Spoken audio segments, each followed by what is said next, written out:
सवाल number 1, America ने Iran के ऊपर हमला 2 हफ्तों के लिए मौखर क्यों किया? सवाल नंबर 2, अमेरिका मशरिक़ वस्ती से अपने हवाई अड्डे क्यों खाली कर रहा है? सवाल नंबर 3, अमेरिकी सदर के पाकिस्तान के आर्मी चीफ के बाद अमेरिका के जो सेक्रेटरी खारजा हैं उन्होंने पाकिस्तान के वज़ीर-ए-आज़म शहबाज शरीफ से क्यों रब्ता किया? और सवाल नंबर 4, जो सबसे अहम है, जिसका तज़किरा मैं करूँगा सबसे बाद में। सवाल नंबर 1 कि अमेरिका ने 2 हफ्तों के लिए मौखर क्यों किया ईरान के ऊपर अटैक, जिसकी वजह यह है कि जो अमेरिकी सदर हैं वो इस हमले के, इस क़ुव्वत के ख़िलाफ़ हैं। वो नहीं चाहते कि ईरान इसराइल में तनाज़ा जो है मज़ीद बढ़े। आज अमेरिकी सदर ने एक बहुत ही बड़ा बयान दिया है कि इसराइल के पास वो क़ुव्वत नहीं है कि वो ईरान के साथ लड़ सके। इसराइल के पास वो क़ुव्वत नहीं है कि ईरान का जो यूरेनियम अफज़ूगी यानी जो जौहरी ताकत का जो मंसूबा है, जो ताकत है, जो मरकज़ है, उसके ऊपर अटैक कर सके। अमेरिकी सदर ने यह भी कहा है कि इसराइल ईरान के मुकाबले में एक कमज़ोर मुल्क है। इसराइल ज़्यादा लंबे अरसे तक जो है वो ईरान का मुकाबला नहीं कर सकता।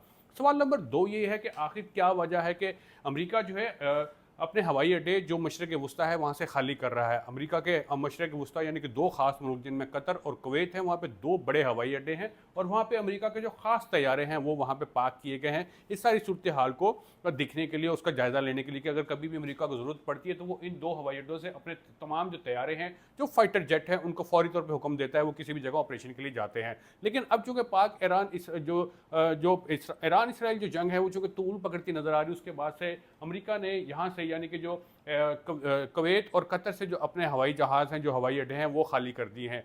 सवाल नंबर 3 ये कि अभी एक बड़ी तनकीद हो रही थी पाकिस्तान में भी और पाकिस्तान से बाहर ख़ासतौर पे इंडिया में भी कि आखिर क्या वजह है कि जो पाकिस्तान के वज़ीर-ए-आज़म शहबाज शरीफ के होते हुए अमेरिकी सदर ने पाकिस्तान के army chief field marshal Syed Asim Munir से क्यों मुलाकात की। लेकिन अब से थोड़ी देर पहले जब मैं आपसे ये बात कर रहा हूँ, अमेरिका के जो सेक्रेटरी खारजा हैं मार्को रूबियो, उन्होंने शहबाज शरीफ से फ़ोन पर रब्ता किया है, एक तवील गुफ्तगू की है जिसमें पाकिस्तान ने जो है अपना मौक़िफ़ बताया है कि किस तरह इंडिया जो है ईरान में मुदाखलत करता था और वहाँ से फिर जो मुदाखलत थी वो पाकिस्तान में होती थी। तो मार्को रूबियो ने इस बात की यकीन दहानी कराई है कि जो ईरान से जो मुदाखलत, जो मुबैना दहशतगर्दी होती थी BLA की सूरत में, दहशतगर्दी की सूरत में या किसी भी सूरत में, अब अमेरिका उसको रोकने के लिए पाकिस्तान का साथ देगा और इंडिया को एक मरतबा फिर से मुंह की खानी पड़ी है।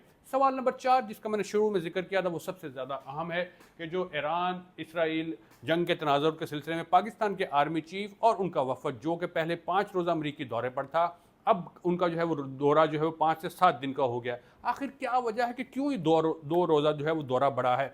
और सबसे अहम बात यह भी है कि पाकिस्तान के जो आर्मी चीफ हैं आसिम मुनीर, वो अमेरिका से वापसी पर किस मुल्क में रुकेंगे, ये सबसे ज़्यादा अहम है। हम आपको एक हिंट दे रहे हैं कि अमेरिका के पाकिस्तान के जो आर्मी चीफ हैं वो गए तो बिल्कुल पाकिस्तान से बराह रास्त अमेरिका थे और उन्होंने बराह रास्त ही वापस आना था, लेकिन अमेरिकी सदर से मुलाकात के बाद उन्होंने अपना इरादा बदल लिया है। अब वो बराह रास्त पाकिस्तान नहीं आएंगे, अब बल्कि वो एक मुल्क रुक कर आएंगे। वो मुल्क कौन सा होगा, उसके लिए आपको हमारा अगला वीलॉग देखना होगा।